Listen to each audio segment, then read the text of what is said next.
بسم الله الرحمن الرحيم الحمد لله رب العالمين والصلاة والسلام على سيدنا محمد وعلى آله وصحبه أجمعين.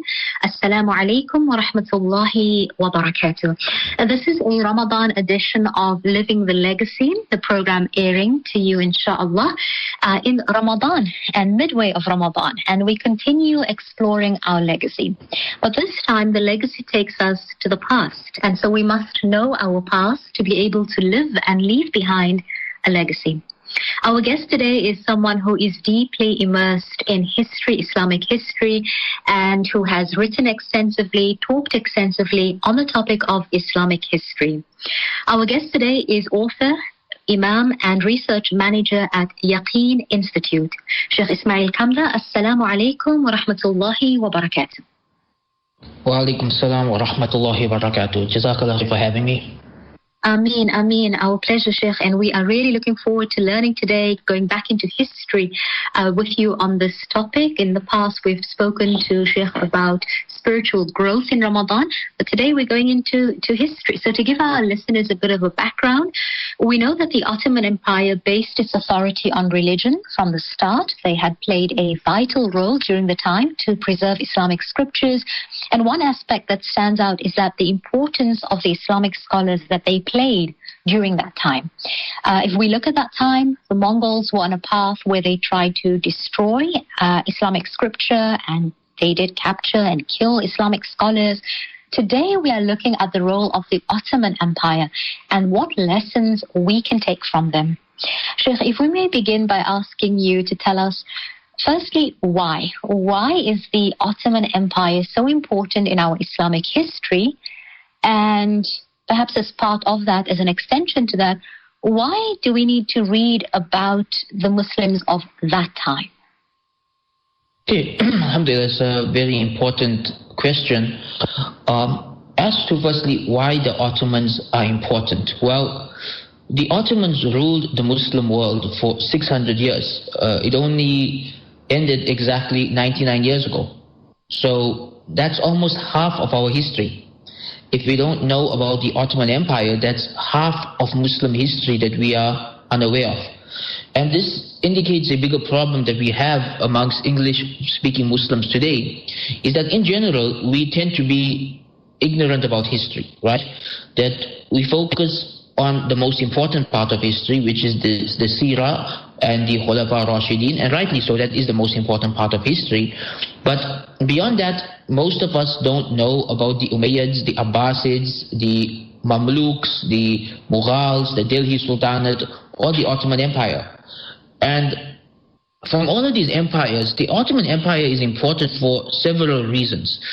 The first reason being that it was the last caliphate, and the establishment of the Ottoman Empire allowed the caliphate to endure past the Mongol invasion all the way to World War I, which is a huge accomplishment. It means for 1,300 years we had a caliph, and for 500 years the Ottoman Empire is what held that for us. A second reason why it's important is that the Ottoman Empire is primarily responsible for the spread of Islam in Europe. So while the early caliphates were in Arabia, with the Umayyads being in Damascus and the Abbasids being in Baghdad, the Ottomans were in Constantinople, which is modern-day Istanbul, which is in Europe. So they were a European caliphate, with the empire spreading into Greece and into the Balkans and into what is today many parts of Russia. All of this was part of the Ottoman Empire, and Islam spread into Europe through this empire. So the Ottomans play a very important role in our history, and for me the main reason why we should study them is because they make up almost half of our history. And if we are unaware of Ottoman history, then we have a gap of 600 years of our history that we are completely clueless about. Why should we study history? It's quite simple. Number one, to connect us with our legacy, to know where we came from, both the good and the bad of it, to know the mistakes of the people of the past so we can not repeat their mistakes, and to know of the successes of the people of the past so we can repeat their successes. And also, history allows us to see how Islam functions when it is on top. Because in a modern world, Muslims are not on top politically. or economically. So for Muslims who are disconnected from their history, they may not be aware of the fact that there are several points in histories where Muslims were the superpower. And you get to see how Muslims functioned as a superpower when you study the Ottomans at the height of their power. So it's very important to connect ourselves to our history, and the Ottomans are a very important part of that legacy. I don't know if anybody hears this interview, they're not convinced after how eloquently you told us how relevant, how significant a portion they are of our Islamic history. I don't know who wouldn't be convinced. SubhanAllah, absolutely, absolutely. I think anyone listening to what you've shared with us about why is so motivating that they would want to go and learn more about our Islamic history. And talking about that, listeners, Shaykh Ismail has put together a comprehensive course. It is available on islamicselfhelp.gumroad.com, and it's called Journey Through Muslim History. There are videos, notes. There are more than 1,700 students who've done this course, and it's all about, includes the Ottomans as well and other amazing empires. And I think that's amazing. We have access to that, and Allah bless you for putting together this information that we can now access so easily. Jazakumullah khair. Shaykh, take us through a bit more about this. Anything more about the Ottoman Empire? What is it that they did for Islam at the time? Okay, so the most important thing that the Ottoman Empire did for Islam at that time was it saved the caliphate from extinction. So, we're living through an era now where for 99 years we haven't had a caliph. And before that, the caliphate was with the Ottomans. And honestly, if the Ottoman Empire never came about, then we would have lost the caliphate about 600 years ago, 700 years ago. So what happened about 700 years ago was the Mongol invasion. The Mongols, they devastated the world, or the Asian world. They took over China, they took over large parts of Russia, India, and then they took over the important parts of the Muslim world, including Baghdad, where they decimated Baghdad, killed the ulama, and killed the last Abbasid caliph. So at that point, it looked like the caliphate was over, that the Muslims were now going to have the lower hand and the Mongols were going to have the upper hand. And what happened next? A series of incredible events. Number one, a group of slaves rose up in Egypt and fought off the Mongols, and they became the Mamluk Empire. So Mamluk actually means slaves, that a slave dynasty ruled over Egypt and Makkah and Medina and Jerusalem and preserved the caliphate through a proxy Abbasid ruler and kept the Mongols at bay. That's the first amazing thing that happened. The second amazing thing that happened at that point is the Mongols within 3 generations converted to Islam themselves, and especially those ruling over the Muslim lands, and they became a Muslim empire of their own. And this is one of the only points in history where the conqueror accepted the religion of the conquered because they were so amazed by the beauty of Islam.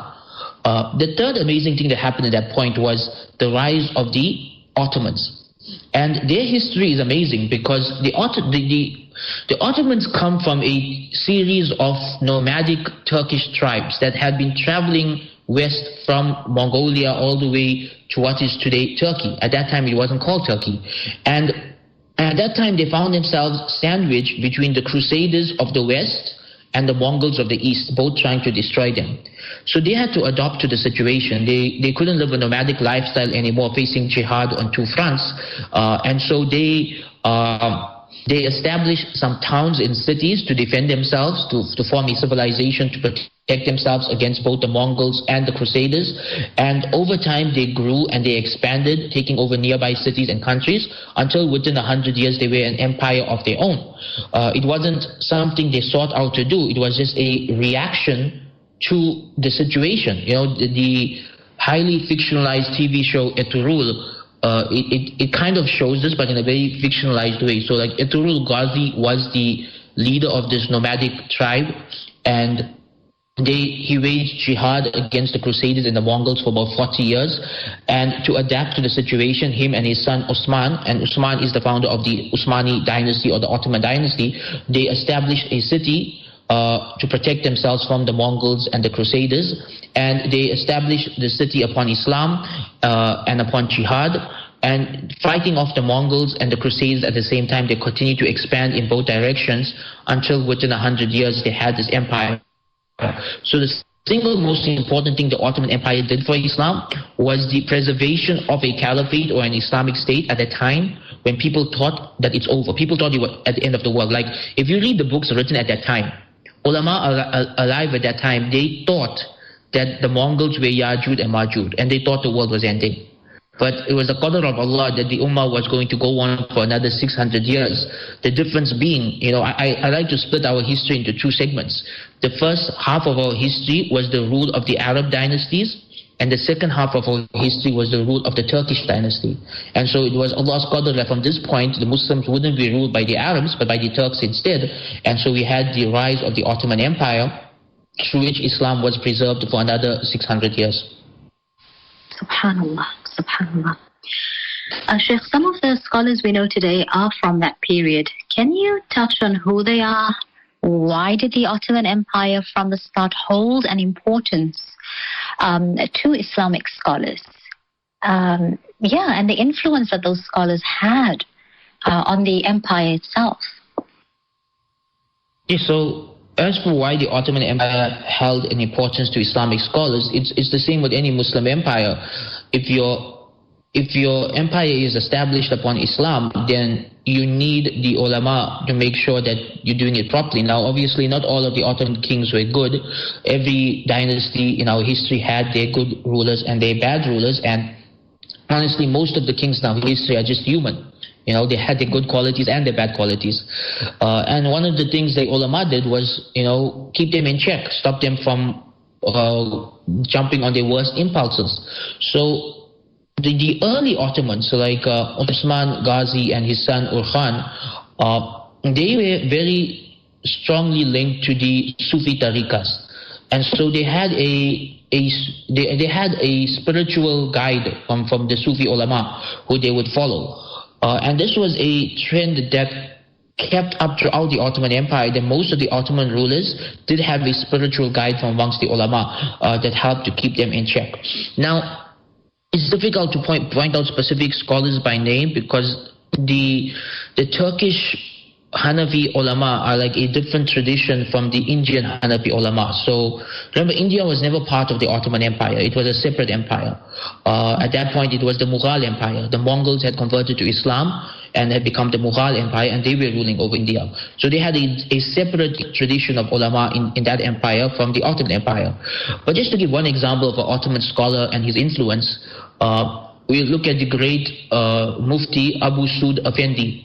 So Abu Sud Effendi was a scholar of fiqh and tafsir in Constantinople or Istanbul at the time of Suleiman the Magnificent. Suleiman the Magnificent is perhaps the most famous of all the Ottoman rulers. His reign is considered the golden age of Islam, the golden age of the Ottoman Empire. He ruled for 45 years. And Suleiman, recognizing the deep scholarship and piety of Abu Sud Effendi, he promoted him to the position of Shaykhul Islam. So the Ottoman Empire had this position called Shaykhul Islam, and the Shaykhul Islam essentially was the most important scholar in the entire empire. His level of importance was so high that he would decide, for example, the madhab of the empire, which ended up being the Hanafi madhab anyway throughout the empire, because it was always a Hanafi scholar promoted to this position. He would decide the official fatwa of the empire, and he would even make fatwas on what the Sultan himself could or could not do. And this is interesting that Suleiman took Abu Sud Effendi's fatwas very seriously. Like, if he wanted to declare jihad against someone, or if he wanted to execute someone for treachery or betraying the empire, he would get a fatwa from Abu Sud Effendi first before taking action. Because taking the life of a traitor would have been considered haram unless you had the actual fatwa from the Grand Mufti to say that this person indeed has betrayed the Muslim empire and deserves the death penalty. And so he would consult Abu Sud Effendi on major matters regarding the running of the empire, whether it was jihad related or dealing with traitors or establishing the halal and haram or taxes, or all of these things. He would take the fatwas of Abu Sud Effendi seriously, and Abu Sud Effendi served in this position as Shaykh Islam of the Ottoman Empire right until he passed away. So that's a great example of just how highly influential a scholar was in this empire, that even the Sultan himself would not take action without a fatwa from the Shaykh Islam. Subhanallah. Wow. I can't imagine what how much more we can actually learn in the course. We're learning so much from you today. It's fascinating, mashallah. Sheikh, we understand that from being a scholar in the Ottoman Empire, that was, as you highlighted to us, a very influential position. And let's bring that to today's time, where many parents have the sentiment that there are enough scholars. How can we look at the history of that time to understand that we do need scholars of distinction, and that it is a high-ranking profession, and both in this dunya and in the akhirah? I think there's this whole misconception, or people look down on those that go to an ulum or study Islamic sciences. So this question, it's difficult for me to answer without being a bit controversial, right? Because there are problems in our time that are causing this mindset that didn't exist in the Ottoman times. And just to give you one example. You're most welcome to elaborate as you feel comfortable to, please. Okay, inshallah. So just to give you one example, the Ottoman Empire paid the ulama very well. So there was financial incentive to be a scholar in the Ottoman era. While many of our communities today pay their imams and their scholars, just like minimum wage. So there is this idea that if my son becomes a scholar, then he's not going to be able to support his family. I doubted this myself when I first started studying. I come from a family of entrepreneurs and businessmen, not ulama. So when I first started studying, the idea was how are you going to support a family? But it's qadarullah. I still have the same entrepreneurial spirit of my family, so I have my online courses and things, so I'm still earning as well as I would have either way. But for many others, it's not like that. Like if you're just going to take up a position today as an imam in the masjid, there are very few masjids that pay you your worth. Right now, another important thing that's missing was in those days, there were awqaf dedicated to funding ulama. So ulama did not have to worry about money during the time of the Abbasids or the Umayyads or the Ottomans. You could become a scholar and not worry about money at all for the rest of your life. We see this, for example, Imam Malik, who was paid a very strong stipend by the government, or others like Imam Abu Hanifa and Imam al-Bukhari, who had their own businesses which funded them, so they didn't have to worry about money. They lived very wealthy lifestyles. So that's why they were able to produce scholarship on that level. People don't realize this, but money is important. You need your family. You need to be able to not worry about money so you can produce high-level scholarship. So there's a genuine problem, right, that we're not paying our ulama well enough, and this is incentivizing people from the whole concept of becoming scholars.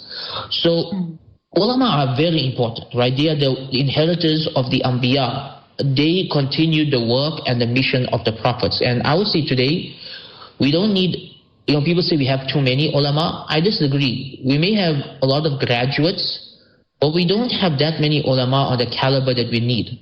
That we need people who can do ijtihad on contemporary issues. We need people who can take the principles of the madhabs and apply them to new situations and help us understand new things.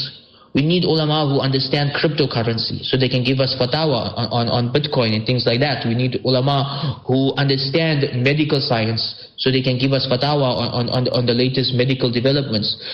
We need ulama who understand, what life is like in the West, so they can give us fatwas that are realistic for living in the West and surviving in the West.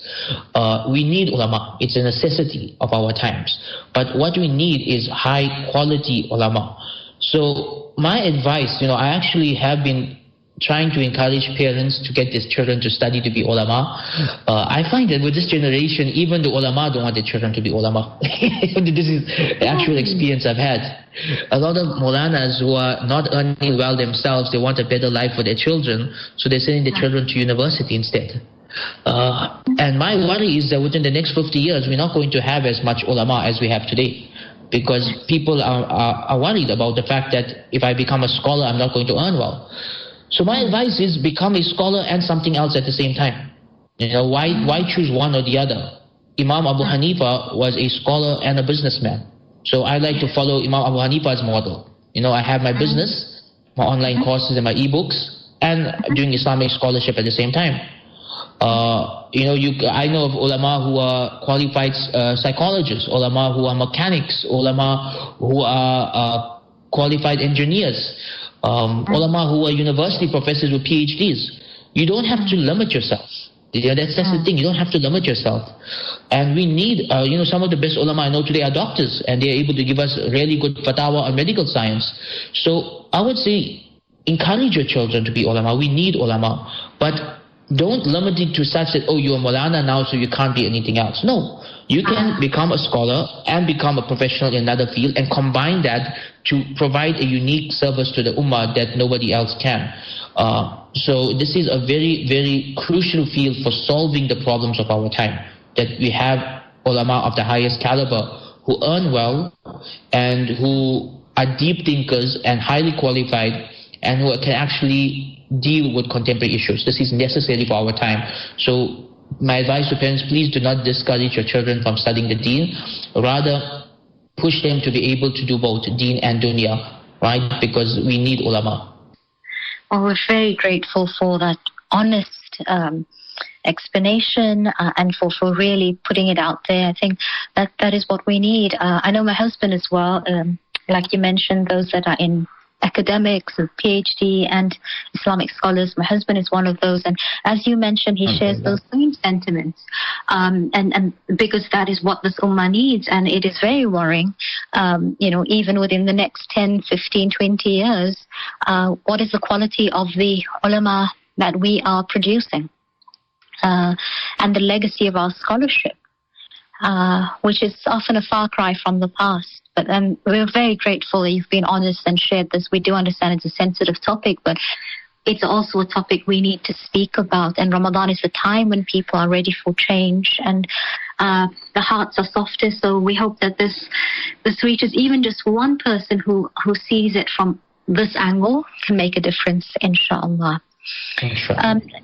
Shaykh, let's go back again now to the Ottomans. We know that the start of the Ottoman Empire led to this uniting of the nomadic tribes.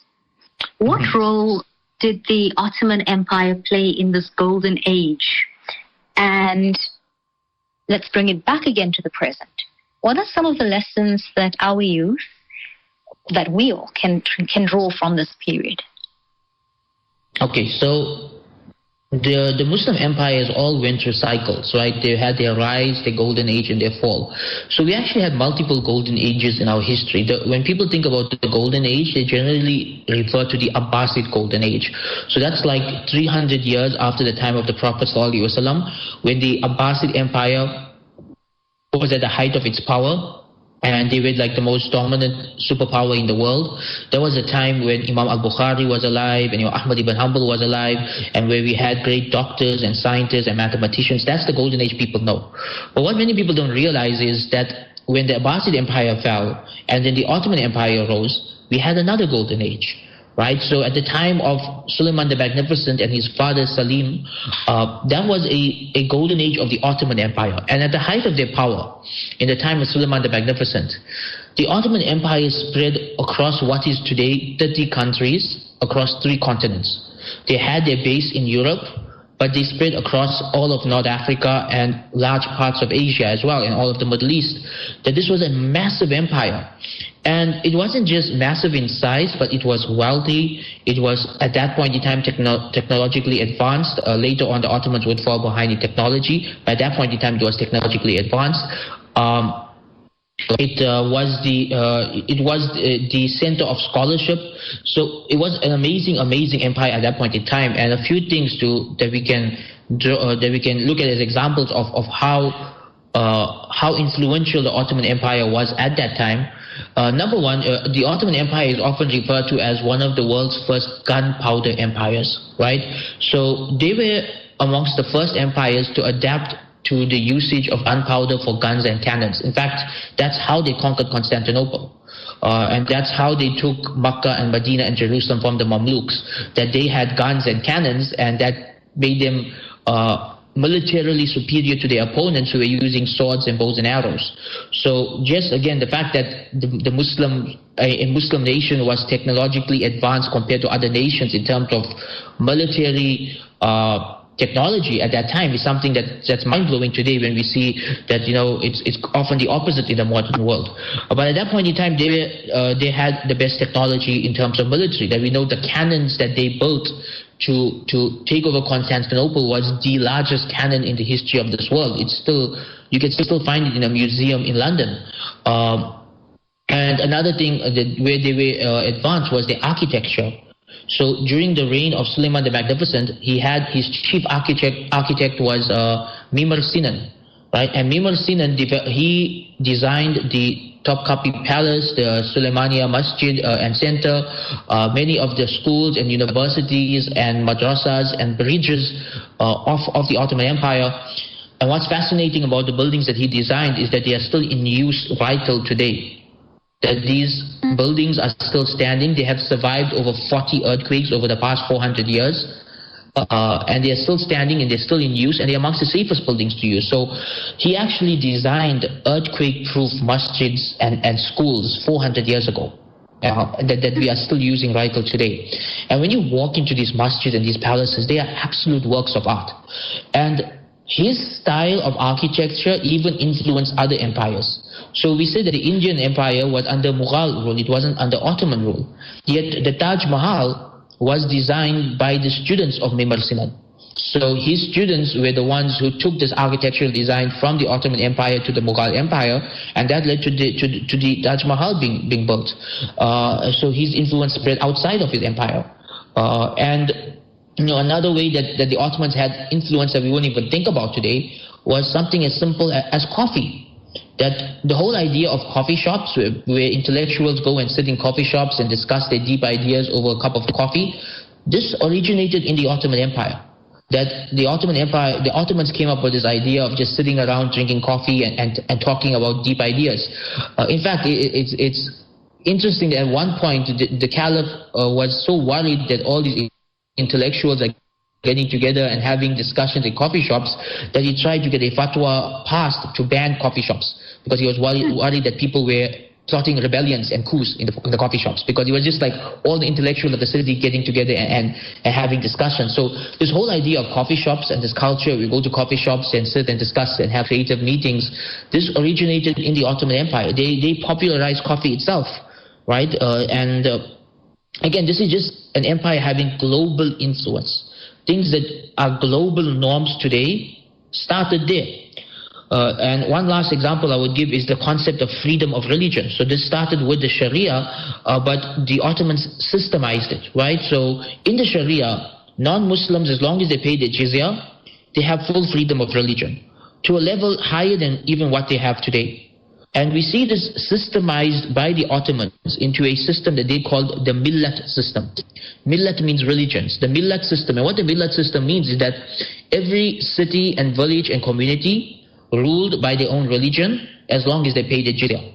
So if you went to the Ottoman Empire during its golden age, you would find communities of Christians where they were ruled by the Bible, and communities of Jews where they were ruled by the Torah. And these communities had full and complete freedom of religion. And by full and complete freedom of religion, I meant even the penalties for crimes in those communities were carried out according to their scriptures, right? That this was the level of freedom that doesn't even exist today. We know today there's pressure on people to change their religions to suit liberal norms, that, not allowed to say certain things are haram, and, other religions have to cave into this. But in the Ottoman Empire, they didn't have that. And the freedom of religion was so strong that really Judaism itself survived because of the Ottoman Empire. When the Russians and the Germans, the other nations were oppressing the Jews and killing them, they fled to the Ottoman Empire, where they had full freedom of religion. the greatest Jewish philosophers developed and grew in the Ottoman Empire and wrote their works in Turkish and Arabic. And really the religion survived because of the level of freedom of religion that the Ottomans provided to those who paid the jizya, which was far beyond anything else that existed at that time. Remember, the norm for most of human history was that people were kind of like forced to follow the religion of their government or flee to another land. And the only lands where you actually had real freedom of religion were the Muslim lands, because the Muslims had a very simple rule. You pay the jizya, you can practice your religion. It was simple as that. Like if you had to go to Jerusalem, even 100 years ago, Muslims, Jews, and Christians lived in complete peace. And they had their own celebrations, and they had their own festivals, and their own places of worship, and it was complete peace, right? Because the Muslims gave the Jews and Christians that level of freedom in the Ottoman Empire. It's only after the Ottoman Empire collapsed in World War I that this mess we see today started, with Zionism. But when the Muslims ruled, all three religions had full freedom. So lessons we can learn from the Ottoman Empire that, when Muslims are in power, they have global influence. Muslims excelled in every area when they were at the height of their powers, from architecture to just cultural influence like coffee. We see that really Muslim rule is best for society because Jews and Christians and other religions have more freedom to practice their religions as it should be practiced in a Islamic land, as compared to the modern world where liberalism is forced upon everyone and people are forced to change their religions to suit liberal doctrine. So these are just some of the lessons that we can draw from the Ottomans' golden age. Incredible. We find ourselves close on to Ramadan, and at the time that this program airs, we will inshallah be in Ramadan. History shows us that the early Ottomans relied on Allah subhanahu wa ta'ala with everything, for everything, whether it was their provisions, whether it was in strategy or anything else. And they would sit in dua at the time of distress. How can we now bring the legacy of that, understanding that concept and adapt that and bring that into our lives today and now? This is a very important topic. On my website, IslamicSelfHelp.com, one of my most read articles is 7 practical steps to tawakkul. Right, so I highly recommend for the listeners to go and read that article, where I take it from Ibn Qayyim al-Jawziyah's book Madarij al-Salikin, The Ranks of the Righteous, where he talks about the rank of tawakkul and he breaks it down into 7 stages. And this is something very important that needs to be revived, that we've kind of, in our times we talk about tawakkul, but we don't teach people the hows of tawakkul. And even with dua, for many of us, dua is just a ritual that we raise our hands, the imam makes a dua, we don't know what the imam is saying, and we're daydreaming. But dua is supposed to be from the heart. It's supposed to be you talking to Allah and pouring your heart out to Allah and asking and begging Allah for help. And many of us have never done that in our life. We've completely ritualized this concept. Ramadan's a good time to change this, because in Ramadan, du'as are answered. At the time of tahajjud, at the time of suhoor, at the time of iftar, these are all times when du'as are answered. So this is a good time to revive this practice of waking up, sitting on your musalla, and pouring your heart out to Allah in your own language, really genuinely asking Allah for what you want. And just a few tips I would share on how to do this. Number 1, tawakkul stems from a correct understanding of who is Allah. And for many of us, again, we know Allah exists, but we don't really contemplate His names and attributes enough. But if you contemplate the names and attributes of Allah, the more you understand who Allah is, the more tawakkul you will have. So when you understand that nothing happens except what Allah wills, then you become content with the qadr of Allah even when you are going through difficult times. That this is what Allah has willed, and what Allah wills is best for me. You know that the only one who can change your qadr is Allah. So you make dua to Allah and you ask Allah for help and nobody else. When you understand that Allah is Ar-Razzaq, that Allah is the provider, and that anything you need, it is only Allah who can provide it to you, then you are going to wake up in the middle of night and you are going to ask Allah for provision, and you're not going to ask anyone else for it, because only Allah can give you what you deeply desire. So really, number 1, it stems from learning the names and attributes of Allah and understanding them on a deeper level. And there's a beautiful book on this topic written by one of the other researchers at Yaqeen Institute, Dr. Jinan Yusuf.